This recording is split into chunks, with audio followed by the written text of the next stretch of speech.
Life, finds a way. Well, stop it!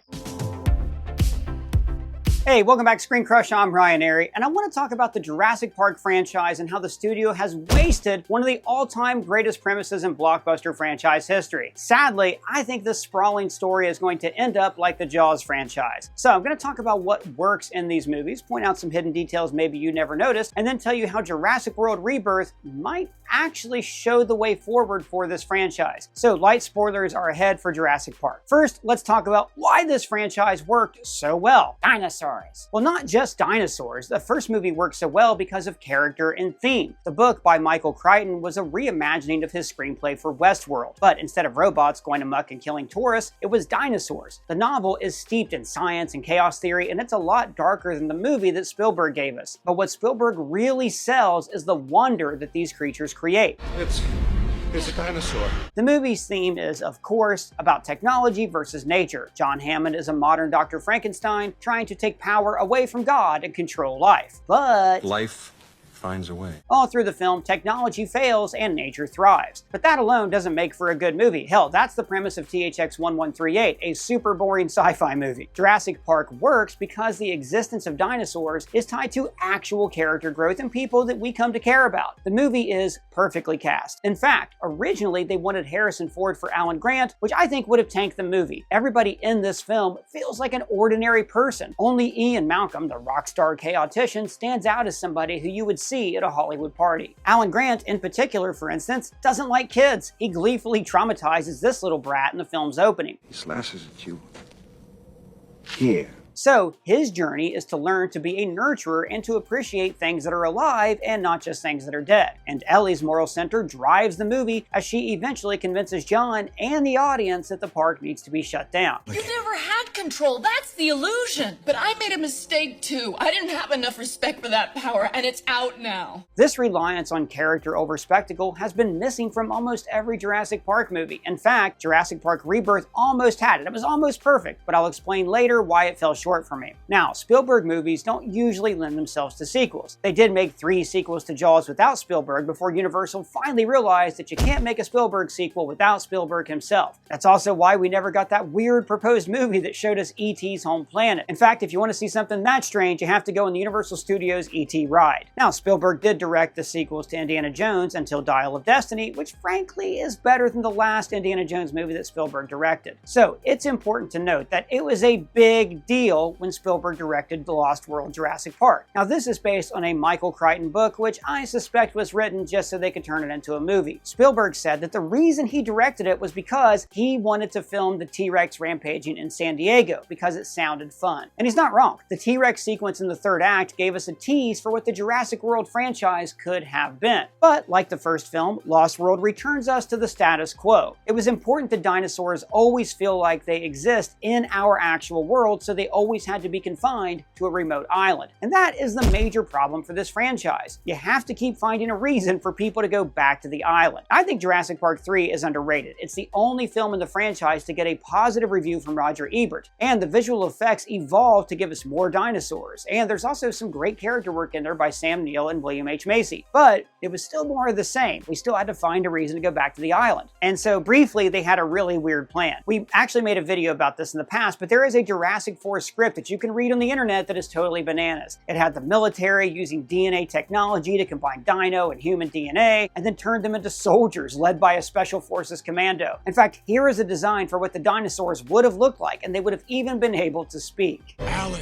Again, we did a whole video detailing that screenplay. I've linked it below. It's a lot of fun. But that was a little bit too much of a departure from the real world. Ninja Dinosaurs is a movie about ninja dinosaurs and not dinosaurs walking around in our world. The studio thought that audiences wanted to visit Jurassic Park and not live in it. So the franchise did evolve with a perfect answer to the question, why do people return to the island? Well, why? Simple. It's awesome. Dinosaurs are awesome. People return to the island to see dinosaurs, just like the audience returns to the movies. So Jurassic World essentially became a commentary on the film franchise itself. The people in the movie, like us, have nostalgia for the original park. That first park was legit. And we learned that this is not even what dinosaurs really look like. They have been crafted that way to meet audience expectations. But consumers want them bigger, louder, More teeth. And the reason that the park falls apart is because the creators felt pressure to make the dinosaurs bigger and more gruesome to keep the people engaged. It's all a metaphor for the movie itself and how the new Raptor T-Rex hybrid is there to keep the film franchise alive. And the movie also took some of those discarded ideas like dinosaurs as soldiers and used them to give Chris Pratt something cool to do. The movie even throws in a little bit of nostalgia for the old T-Rex.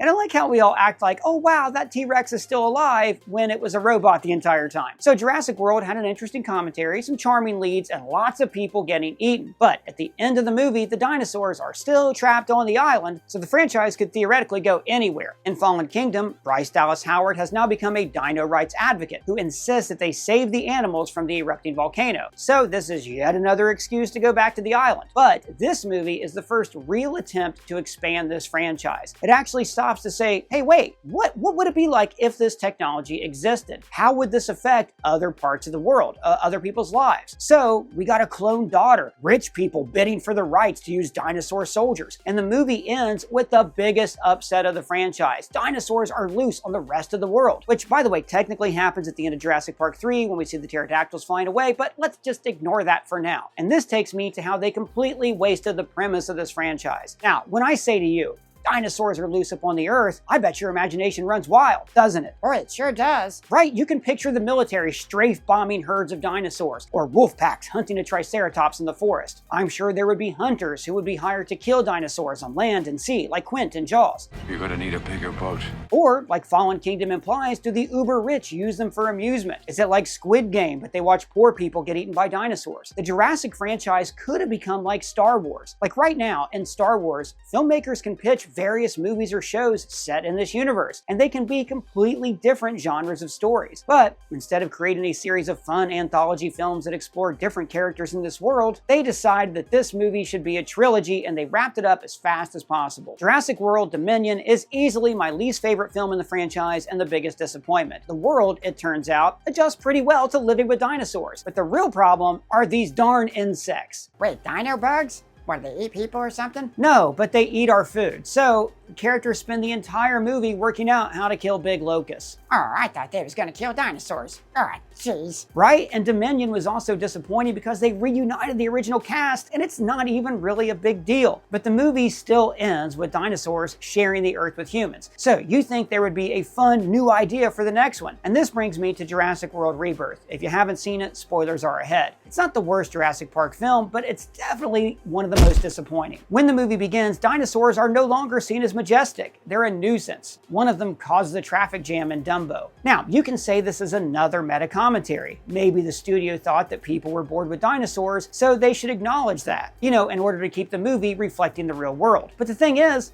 we're not bored with dinosaurs. We got bored with dino locusts. In the opening of Rebirth, we also learned that worldwide dinosaurs are dying out. Again, maybe it's a metaphor for this franchise. So right away, guys, this kills the entire franchise for me. Now, we will not have armies marching on dinosaurs or research expeditions to a redwood forest to study a brachiosaurus. We'll never see dinosaurs walking through the Manhattan skyline. Instead, all of the dinosaurs on Earth now live around the equator, basically turning the equator into one big island. So now the movies will need to find a reason for people to visit this one big island around the world. But look, I don't mind this idea too much. It's a good compromise. Maybe it's too sprawling for the entire world to be covered in dinosaurs. It's like too different from the real world. But, because dinosaurs aren't limited to one island, there are still many fun narrative possibilities. It also makes complete sense that dinosaurs would not be able to adapt to our climate. Of course they would die in the snow. Of course they wouldn't survive winter. They're used to an Earth that's much warmer with a more oxygen-rich atmosphere. So all the dinosaur stuff I'm okay with in Rebirth. But the real waste is that the movie gives us two sets of protagonists. We have all of the well-paid, good-looking A-list movie stars playing completely unrelatable mercenaries. And then we get this family who's trying to travel the world in a sailboat and they get caught in completely over their heads. For me, the movie comes alive when the Delgado family enters the screen. And I think this is the model for the Jurassic franchise going forward. Like I said earlier, in Jurassic Park, a lot of the protagonists are just ordinary people, or they're like scientists who are in over their heads. But in Jurassic World, all of the characters were very important people. A dino trainer, a park executive. They had serious mega roles to play in this drama. But the Delgado family is completely random and unimportant. It's a dad getting to spend a few weeks with his daughters, and then they bring along an incredibly douchey boyfriend. It's a premise for a story that would still be interesting without dinosaurs in it. And I think this is the key to any good genre movie. You have to be able to remove that genre component. If it's a slasher movie, then it still needs to be a compelling character drama. Or for instance, look at Jurassic Park. If there was just a movie about Alan Grant being a cold, childless scientist who learns to love, that's still a pretty good movie. You plug dinosaurs into it though, and you have a blockbuster. So when I was watching Rebirth, I kept thinking that it was a huge mistake to start with the mercenaries and Scarlett Johansson. I personally have a really hard time relating to the life of a mercenary. Like, I'm sorry about her mom and everything, but we hear that she's done some traumatic things. We hear that she has PTSD. She even says in the movie,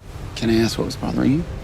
Maybe a little PTSD. I probably should have taken some more time off after my last job. you can't relate to that kind of person. But we actually see the Delgado family having their relationship problems. It's a fractured family, and the lazy boyfriend is amplifying these problems and making everything worse. So imagine if we started out with this family. Then they run afoul of the dinosaurs, but then they're rescued by this mysterious mercenary boat. And on the boat, we have no idea who we can trust. We are just as clueless as the ordinary people. In fact, take it further. Maybe the family is split apart, like in Jurassic Park 1, and the daughters are with the mercenaries while the dad is stuck with the boyfriend. The reason I think this movie was a waste is because no movie works without realistic character stakes. The more relatable a character feels, the more we care about them, like Jeff Winger explained. I can pick up this pencil, tell you its name is Steve, and go like this. Oh.